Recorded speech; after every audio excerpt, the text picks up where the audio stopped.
Alright guys, my name is Harsh Rathore और आप देख रहे हैं नेचुरल फिजिक्स। तो आज के इस वीडियो में मैं बात करने जा रहा हूँ फिजिकल क्वांटिटीज़ के बारे में। अभी फिजिकल क्वांटिटीज़ क्या है तो उसके बारे में आज हम पढ़ने जा रहे हैं, तो बने रहिए हमारे इस वीडियो में। तो हम स्टार्ट करते हैं आज का ये video. So what is physical quantity? जिस क्वांटिटी को हम मेज़र कर सकते हैं उसे बोलते हैं फिजिकल क्वांटिटी। एक minute, physical quantities.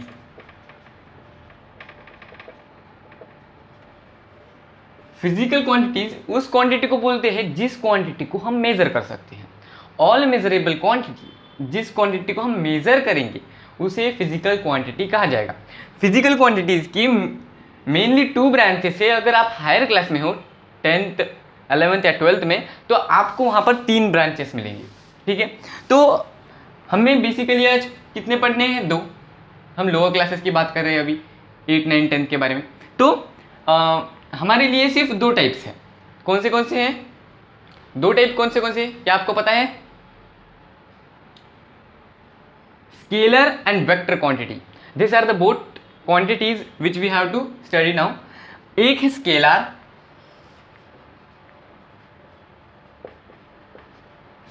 Quantity and second are vectors. Scalar और वेक्टर ये 2 क्वांटिटीज हैं जो कि फिजिकल क्वांटिटी के अंदर आती है। 3 कंसीडर कीजिए कि यहाँ पर 3 आती है, बट हमें लोअर क्लास में ये दोनों ही सिखाए जाते हैं, इसलिए इन दोनों टॉपिक पर ही आज हम बात करने वाले हैं। तो स्टार्ट करेंगे स्केलर से।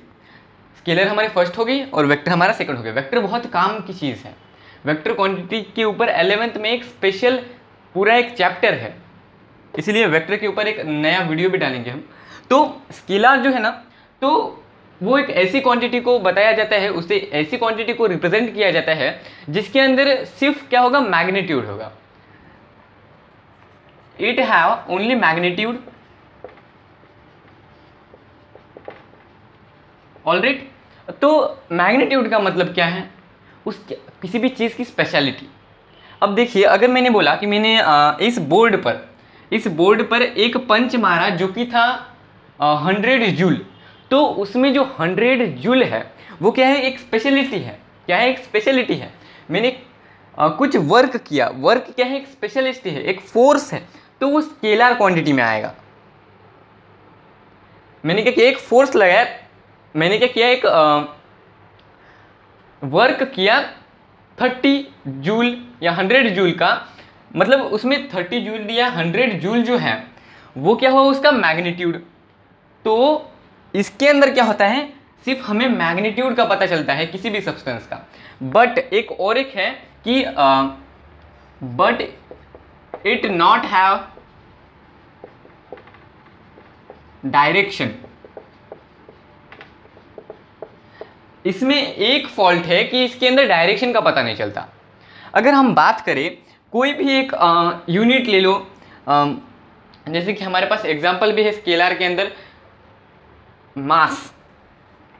एग्जांपल हो गया हमारा मास, डिस्टेंस, और क्या है?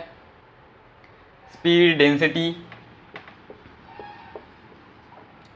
स्पीड है, डेंसिटी है, और एक्सेट्रा।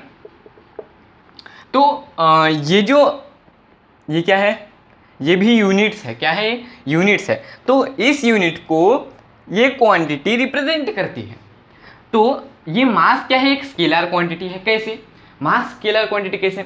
अगर आपको किसी ने बताया कि वो एक बॉल है, उसका मास है 30 kg, ऐसे नहीं होता, बट मैं एग्जांपल बोल रहा हूँ। 30 न्यूटन, लेट्स सपोज 30 न्यूटन है उसका मास। एक बॉल है, उसका मास है 30 न्यूटन। आपको क्या पता चला कि वो बॉल जो है ना वो 30 न्यूटन का है, ये उसका मैग्नीट्यूड हुआ, उसका डायरेक्शन पता चला क्या? But it not have direction. इसमें डायरेक्शन का पता नहीं चलता। उसमें आपको डायरेक्शन का पता चल रहा है कि 30 न्यूटन वेस्ट में है, ईस्ट में है, आपके ऊपर है, आपके नीचे है, आपके बाएं दाएं, ऐसा कुछ पता चल रहा है क्या? नहीं, हमको इसके अंदर डायरेक्शन का कोई पता नहीं चल रहा। सिर्फ ये पता चल रहा है कि इसका मैग्नीट्यूड कितना है।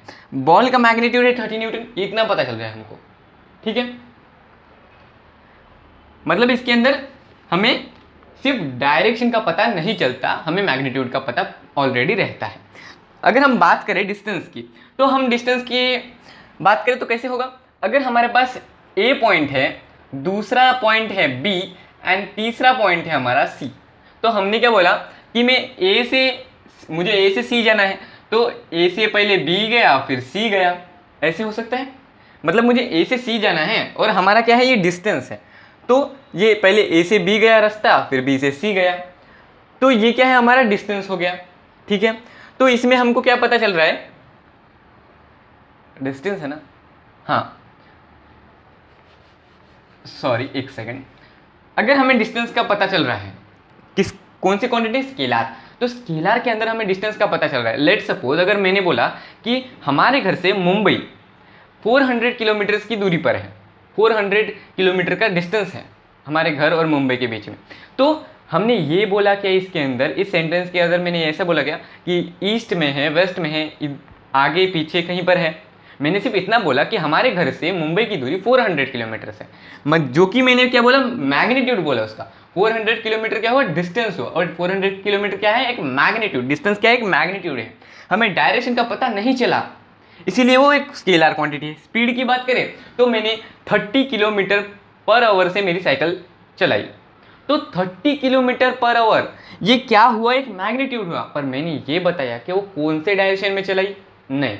इससे साफ पता चलता है कि वो एक स्केलर क्वांटिटी है। क्या है, स्केलर क्वांटिटी। एक बार फिर से ध्यान से सुन लो कि स्केलर क्वांटिटी उस क्वांटिटी को बोलते हैं जिसमें सिर्फ मैग्नीट्यूड का पता चलता हो, ना कि डायरेक्शन का।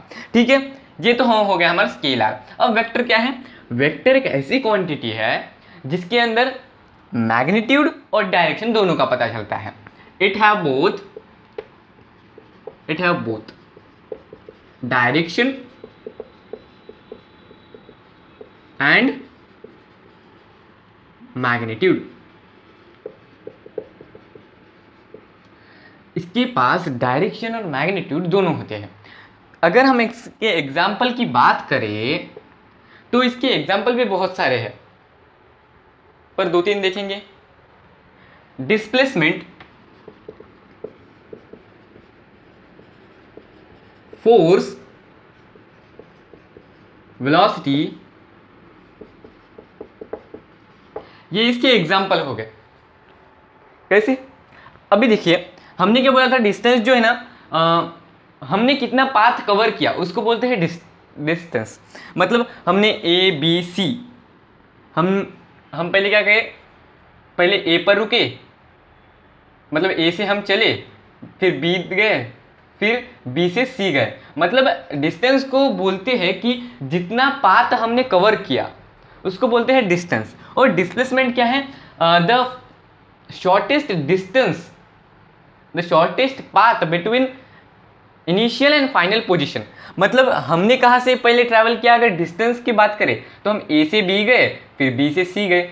बट डिस्प्लेसमेंट में क्या फ़र्क है कि हम जो हमारा इनिशियल पोजीशन था, मतलब हमारा इनिशियल पोजीशन क्या था, स्टार्टिंग पॉइंट ए था, और हमारा फाइनल पोजीशन क्या है, सी। तो सी, ए से तो सी जो एक शॉर्टेस्ट डिस्टेंस, एक स्ट्रेट लाइन बनेगी, तो उसे कहा जाएगा हमारा डिस्प्लेसमेंट। तो हमें इसमें ये पता चला कि हमारा डायरेक्शन क्या है, ए टू सी है। क्या है, ए टू सी। तो हमारा डिस्प्लेसमेंट कैसे हुआ, हमारा डिस्प्लेसमेंट वेक्टर कैसे हुआ, वेक्टर है both direction and magnitude.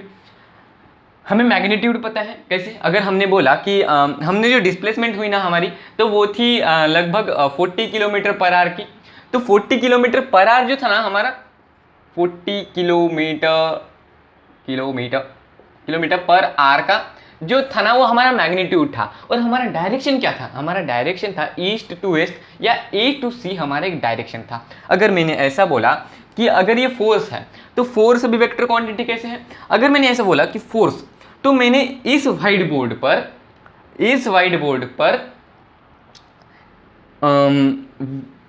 3 Newton का फोर्स लगाया, इस तरफ एक 3 न्यूटन का फोर्स लगाया, तो मेरे पास एक तो मैग्नीट्यूड भी आ गया और डायरेक्शन भी आ गया। कैसे, तो मैग्नीट्यूड हमारा क्या है, 3 न्यूटन, और हमारा डायरेक्शन क्या है, इस बोर्ड की तरफ मैंने मेरा 3 न्यूटन का फोर्स इस बोर्ड की तरफ लगाया। मतलब मैंने डायरेक्शन का भी बता दिया आपको। इसकी वजह से फोर्स, डिस्प्लेसमेंट एंड वेलोसिटी हमारा एक वेक्टर है। वेक्टर के बहुत सारे और एग्जांपल हैं, बट मैं यहाँ पर 3 ही ले रहा हूँ। अब वेलोसिटी कैसे, आप मुझे कमेंट करके बताओ कि वेलोसिटी हमारी वेक्टर क्वांटिटी कैसे है, पूरा डिटेल में बताओ कमेंट में लिख के। So thanks for this video. अगर आपको ये वीडियो अच्छा लगे तो please like, share and subscribe to this channel.